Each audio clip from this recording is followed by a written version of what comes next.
Nous avons Rayleigh et Gaban qui, comme on s'en doutait, sont venus récupérer Garp et Roger. Bon, bien évidemment, Bogart, on va pas en parler. Bogart est un flopper. Il y a que les anglophones qui ont cru en lui et les francophones qui ont essayé Vrai finalement, c'est un TikTok. énorme flop, c'est pas Des grave. vrais TikTok en mode vous verrez. Des fanards de Bogart contre Rayleigh.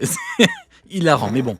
Déjà, on note que, la relation Garp, équipage de Roger, tu vois. Un petit truc que j'ai envie de dire, tu vois, t'as Garp qui lui dit « Je suis là pour vous mettre les menottes », eux qui le sauvent. Premier élément, mais c'est même pas le plus grave. Deuxième élément, les hommes de Roger sauvent Garp. Est-ce que Garp a bougé un orteil pour sauver le fils de Roger? Je vous le demande. En fait, au bout d'un moment, il faut pas avoir peur des mots, tu vois. Là, ils sont en train de lui sauver la vie. Ils auraient pu dire, bon, vas-y, tu nous emmerdes. En plus, à chaque fois, tu viens nous faire chier. On est là, on mange tranquillement, tu viens nous emmerder. On peut te laisser crever. On va l'aider. On va le secourir. Il l'aide. Qu'est-ce que lui a fait pour libérer, pour aider le fils de Roger? Je vous le demande. Ayons une vraie discussion. Est-ce qu'on n'aurait pas, Sonny, je te le demande, un peu d'ingratitude? En fait, c'est pas le problème du personnage de Garp, c'est que vraiment, sincèrement, déjà de base, j'adore le personnage de Garp. Là maintenant, il tue de fou. J'adore les choix de merde qu'il a fait. Ça rend le personnage encore plus incompréhensible sur certains choix. Mais du coup, ça rend le personnage plus intéressant. Mais le sujet là de Garp, il a été sauvé. En fait, moi, ça me dérange encore plus. Cette scène-là, c'est pour ça qu'en fait, il y a des scènes comme ça. Avec du J'aime pas recul, comment c'est c'est gênant. fait. Je comprends. Et ça me dérange parce qu'en fait, là, le dernier Exebec est parti. Ou en tout cas, même s'il est en vie, on le reverra plus. Et on le reverra que dans notre génération à nous. Donc pour cette génération passée, c'est fini. Garp, finalement, qui est du coup le personnage qui rapproche le plus là du niveau de Roger quand on est dans la temporalité de God Valley. C'est un personnage qui ils s'entraident en fait entre eux. C'est des faux rivaux. C'est pas des vrais rivaux. C'est des faux ennemis. C'est pas des vrais ennemis. Ça veut dire qu'encore une fois, on part du principe que là, on rentre dans une ère des bisounours, alors que c'est censé être l'ère de Roger, et en fait, c'est l'ère de l'amitié. C'est c'est l'ère des mythos, parlons français. Et ça, ça me dérange un peu. J'aurais préféré que ça soit Bogart qui vienne, des soldats de la marine. Chacun Ouais. aide son capitaine. Et j'aurais aimé Hmm. que Gaban dise, même Gaban, une scène, dit, je le touche pas. Reste ici. Soit tes soldats viennent te chercher, soit tu crèves là. Mais là, non, ça le porte, ça le sauve quoi? Ça va le ramener du coup à côté de son navire. Ça le jette à son navire et après, ça repart. Ça check les marines. Excuse-moi, j'ai un peu soif de l'eau et je repars. C'est grave. Frérot, c'est à un C'est moment grave. donné. Ça me dérange un peu. J'aime bien le côté, c'est un peu ce qu'on a vu, mais c'était mieux fait à la Basta avec Smoker parce que Smoker c'est vénère direct et Smoker a voulu se taper en disant bah vas-y, vous avez fait ça, je vous laisse quelques secondes, tu vois, comme ça on est quitte. Il y avait cette scène, cette interaction, tu vois, ça on l'a pas. Tu sais, j'aurais aimé pire voir Garp se taper et descendre en mode vas-y, je vais vous monter en l'air. Non, t'as pas ça. Ils sont là à se demander comment est-ce qu'il va Rox. Moi, Ouais, ça me moi dérange. honnêtement, je te dis la vérité. Moi, C'est un en fait, truc, tu t'as vois, tout ça me dit. dérange. Toi, t'as dit, elle te dérange. Moi, elle me gêne, cette scène. Elle me gêne parce que on a une vision globale d'une œuvre qui a 28 ans et on a les actions des personnages d'après. On l'a vu. Moi, je l'ai vu, Garp, être devant Ace en prison. Je l'ai vu. J'ai lu la discussion un nombre incalculable de fois. Je l'ai vu rire en frappant Marco, je l'ai vu. Et là, donc en fait, à chaque scène, je trouve ça de plus en plus gênant. Maintenant, en flash spécial, je vais lire les mots de notre envoyé spécial du Pérou. C'est pas pour rien que Gaban et Rayleigh sont allés sur l'île. C'est pas Bogart qui a ramassé l'autre crotte de Garp. Merci pour ces mots, monsieur l'envoyé spécial. On va pouvoir continuer. Et nous avons maintenant Big Double Page. Alors, tout comme le rideau qui tombe sur la scène, l'île s'effondra avant d'être recouverte par un épais brouillard. Telles furent les grandes lignes de cet incident de God Valley, dont le public n'eut jamais connaissance. Mais après un bref moment, un immense éclair aux multiples ramifications fendit le ciel et manqua le commencement d'une multitude de nouveaux récits. Bon, déjà, les mots sont plutôt beaux, et je sais pas pour toi, mais quand je lis cette double page, je me dis, en fait, là, t'as vraiment le début des légendes. T'as vraiment Bah, l'avènement c'est de ceux qui exactement. deviendront des légendes plus Et tard. bah, c'est exactement ce qu'on disait en Cross Guild, ce que j'ai dit en review.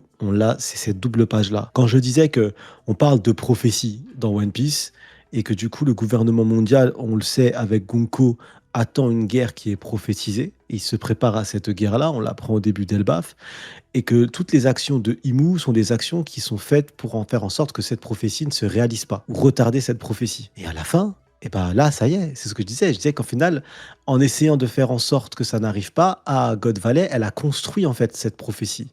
Et elle l'a construit là tout Oui, de suite. oui, oui, oui, Elle a, tout à fait. elle a créé les personnages Et j'adore ça. Je trouve ça vraiment l'utilisation. Je trouve que Oda, là-dessus, c'est masterclass. L'utilisation des prophéties dessus, dans One Piece, c'est incroyable. Là, pour l'instant, c'est des conséquences. Et ce que j'aimerais bien dans One Piece, c'est qu'on apprenne que les prophéties, il y en a plein, et il y en a plein qui ne se réalisent pas, en fait. Et au final, c'est la peur de cette prophétie, c'est la peur du futur qui fait que tu l'as construit par ta crainte.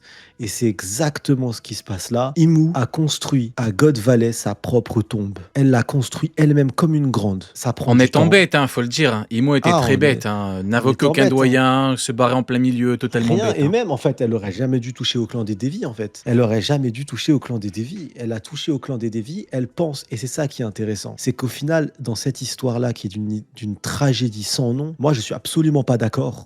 Mais absolument pas d'accord. Et c'est pour ça que je trouve qu'on a tous une lecture différente. Et ça m'intéresse d'avoir ton avis, l'avis du chat là-dessus, les refs. Je reviens juste un peu en arrière, mais c'est lié à cette scène-là. Il y en a plein qui se sont plaints. J'ai vu que Xebec n'a pas de pensée pour son fils et sa femme. Mais pour moi, Xebec, tout comme Imu, pense que que son fils et sa femme sont morts en fait. Je suis Il ne d'accord. connaît pas les pouvoirs de Kuma. Il ne l'a pas vu manger quoi que ce soit. Il sait pas, ça va très très très vite en fait. Au pire, même s'il a vu Kuma, il se dit j'ai fumé un gamin et ma femme et mon fils. Mais il y a aucun monde où il se dit ah, il est ATP, je Mais connais ce pourquoi il a pouvoir, donc en pleuré? fait, Pourquoi il a autant pleuré pendant le combat? ah, C'est je à pense que cause de ça. c'est à cause de ça. Bah oui. C'est clairement à cause de ça. Sinon, Il a il aurait pas tué. autant pleuré. Il a tué. Et c'est pour ça que pour moi, dans la lecture, il va pas parler d'eux. Ils sont morts en fait. Ça y est, sa lignée est finie. Et Imu le pense aussi. C'est ça qui est beau dans comment c'est construit. Imu Totalement. pense que c'est fini, Mhm. alors qu'en fait, en allant essayer de détruire les Devi, elle les a rendus plus forts. Elle a créé un monstre. Ce monstre, c'est Barbe Noire. Barbe Noire lui a pissé dans le cerveau.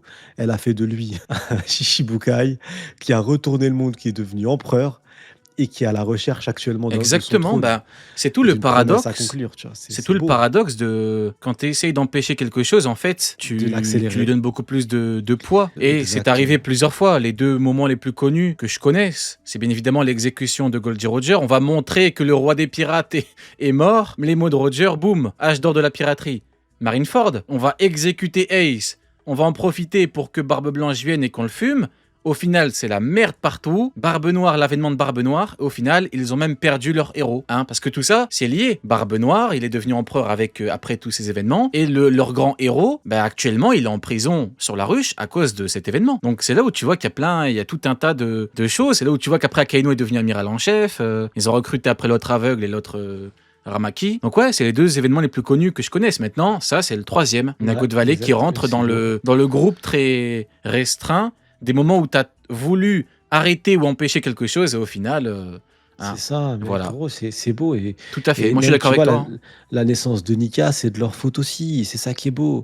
Parce que la naissance de Nika, elle n'est pas liée qu'uniquement à l'action de Shanks. Elle est liée à ce qu'ils ont fait à Kuma, plutôt à la fille adoptive de Kuma, et à ce qu'ils ont fait à la femme qu'elle aimait. Et c'est tout ce récit qui fait qu'on entraîne sur Kuma, qui fait un sacrifice ultime pour sauver Joy Boy, sans même savoir, en pensant que c'est Joy Boy, sans sa foi dans son espoir, et qui fait que Joy Boy est de retour 20 ans après. Pour moi, c'est la double page qu'on voit là.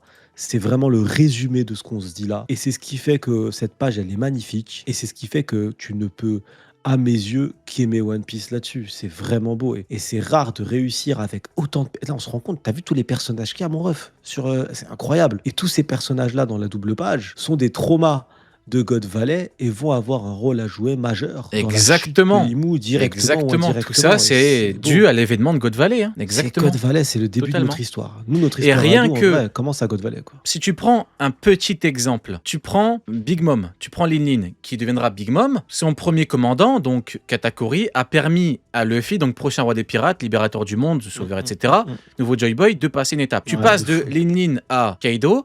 Kaido a également permis à Luffy plus, parce que lui permet directement l'éveil de Nika. C'est ça. Et Alors que ils si, étaient par exemple, présents à God Imu Valley. avait pas été bête, si Imu avait fait en sorte de les arrêter maintenant, de faire en sorte d'eux, on n'aurait pas eu tout ça. Et pire, Donc c'est là où tu vois que ça se joue à rien des fois. Si Imu n'avait pas décidé de créer, de faire la bataille à God Valley, parce que du coup, c'est suite à la discussion entre Garling et Imu, s'ils avaient décidé de laisser God Valley tranquille, en mode on les laisse, on les calcule pas, Kaido n'aurait potentiellement jamais été le Kaido qu'on connaît parce qu'il n'aurait Exact. jamais mangé son fruit du démon. Exact. Big Mom, pareil. Enfin, tous les personnages auraient pu être différents. Parce que ce qui est intéressant avec les Rocks, c'est que ce sont Et c'est pareil pour Roger, en fait. Ce sont des pirates. On n'a pas l'habitude de voir des pirates parce que même dans One Piece, Kaido et Big Mom tels qu'on les connaît et Barbe Blanche, ce ne sont pas des pirates comme on l'entend, ce sont des empereurs. C'est différent encore, c'est un autre statut. On attend quoi de pirates? On attend des gens qui sont libres, qui sont à la recherche de fortune et qui pillent. C'est ça un pirate. Ils pillent des trésors, ils sont à la recherche de trésors, ils font du pillage en mer. Et bah, je suis désolé, si je devrais définir les Rocks depuis le début de ce qu'on a vu là, avant qu'ils deviennent des légendes, c'est des pirates, hein.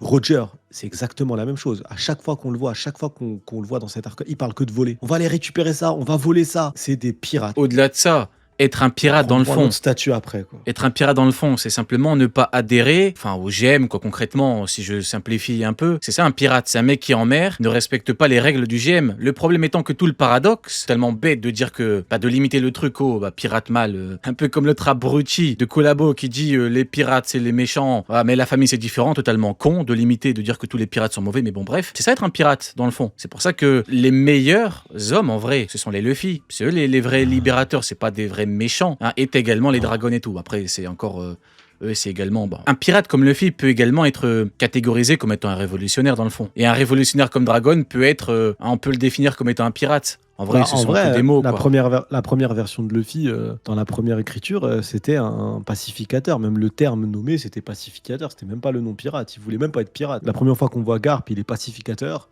Et Luffy, ça a bien changé. Le rêve de devenir pacificateur. Mais au final, si tu retires mais si tu retires le terme pirate de Luffy, et si tu dois lui trouver un mot, perso, pacificateur, ça lui va très bien dans ce qu'il fait actuellement. Concrètement, c'est ce qu'il fait, ouais. En tout cas, j'ai l'impression.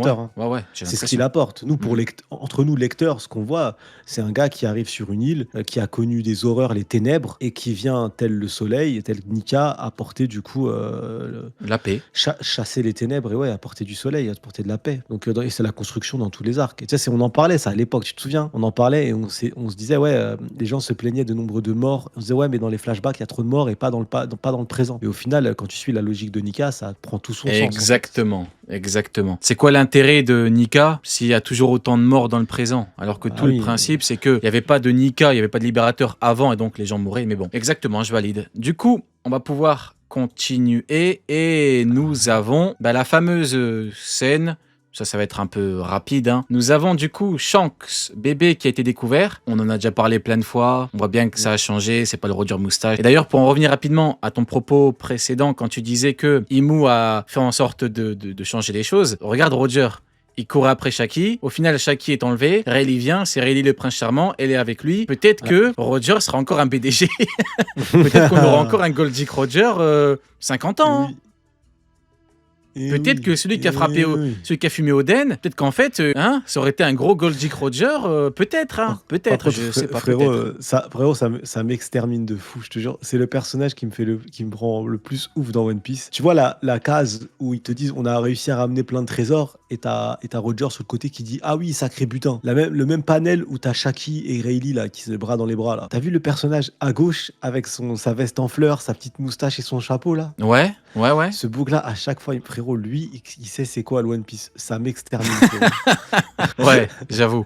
Je te jure que ça m'extermine à chaque fois que j'y pense. C'est vrai que c'est drôle qu'au final, il y en a quand même pas mal. Hein. Il y a plein de randoms qui ont vu. Hein. Frérot, moi je t'ai dit, il est dans un bar PMU actuellement. Frérot, pour moi, les gens. À dire, je connais le One Piece, on prend pour personne ne le croit. Mais pour moi, les gens sont bêtes. Si j'avais été Kaido, prends tout mon équipage. Je vais dans le truc des jumeaux, je chope Crocus par la peau du cul, je le ramène chez moi au Nigashima, je le tortue jusqu'à ce qu'il parle. Il va me dire c'est quoi le One Piece, frérot, je te le dis.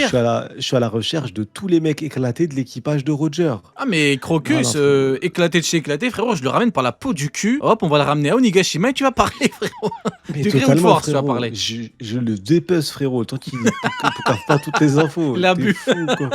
Ah, frérot, attends, il sait où c'est le plus grand trésor et tout, mais t'es fou, quoi. Pas besoin de reprendre mon ref, t'inquiète pas, je l'attache sur le proue du bateau et on y va. C'est toi, frérot. Tends le bras, tu me dis c'est par où? Ah oui, non, oui, frérot, bien sûr que oui, tous les jours de l'année. Et t'as tous ces pecnos-là, ils sont informés. T'imagines, ils étaient là. Non, moi, le plan, c'est eux, c'est pas les reponeglyphes. Hein. Ouais. C'est trouver tous ces mecs. C'est exactement, en tout cas, ce que moi, j'aurais fait. Après, écoute, chacun agit comme il l'entend. Après, si vous êtes bête, c'est pas de notre faute. Hop, on va pouvoir continuer à... Je crois qu'il y a Neil qui t'a dit, mais non, trio. Ah, Envoyé spécial. Alors, à propos de quoi? La scène des éclairs est magnifique. Elle montre chaque voie que Xebec a laissée derrière lui. Or, Loki, en gros, il est à la base de la création de tous les Yonko et des révolutionnaires. Oui, Neil, oui. Neil, ce que tu vas faire, c'est que maintenant, tu vas écrire que des notes. Tu vas pas venir parce que t'es beaucoup plus pertinent en notes. Je rigole, gros bâtard, que quand tu... Je rigole, Neil, je rigole. L'éclair qui suit Garp est lié au dit parce que sa vie n'a pas la même valeur que celle des autres quand on regarde le parcours. Il n'a rien accompli d'important dans l'histoire de One Piece, exactement. Héros de la marine est une façon de prouver la fraude du GM, mais la supercherie n'est pas encore révélée au monde. Pas les termes, hein. Les termes, Neil. Les termes. Aucune réaction de Roger sur Shaki. Rayleigh, c'est devenu un grand garçon. Oui, Neil. Neil, je te promets que t'es banni. Je te promets que tu viens plus. Écris que des notes. Masterclass les notes. J'avais pas capté. Regarde Roger comment il est. C'est bon, Shaki, c'est fini. Il y a plus le truc de jalousie, le truc de... Putain, mais il a raison le con. Pas bien vu, Neil. Bien vu. C'est la même scène, celle qu'Oda a fait dans le film Red. Donc ceux qui disent que les travaux d'Oda pour les films sont pas canons peuvent... D'accord, Neil. Je veux pas lire la suite du message. Hein, tu m'excuseras, mais... Voilà, c'est pas... Du coup, maintenant, nous, frérot, on passe à la deuxième partie du chapitre. Nous avons un petit peu le côté marine, etc. Et là, on voit un petit peu comment la mascarade, entre guillemets, l'escroquerie Garp est dévoilée au grand jour. On avait raison, mon ref. Les faits furent falsifiés et seuls s'inscrivent en première page des journaux le héros de la marine, le Garp le héros, Rock c'est mort, il a battu tout le monde seul, le vice-amiral Garp est le plus fort, vive Garp, donc là on dirait des... Voilà, c'est les pro-Garp, hein, c'est les gens qui tombent dans la propagande et la facilité, hein, et qui laissent de côté la réflexion, c'est pas grave, on ne vous en veut pas, même les randoms de One Piece y croient, donc je peux pas vous en vouloir les mecs, y a pas de problème. Et du coup, y a Garp qui dit qu'on m'amène Morgan, arrête ton cinéma, Garp, tu te doutes bien que le GM l'a payé. Là où c'est paradoxal, terrible, ironique, je dirais, c'est que, instinctivement, j'ai envie de te dire, Garp, qu'il arrête de faire l'acteur. On l'a dit combien de fois? Et là, Sengoku lui dit quoi? Arrête ton cinéma.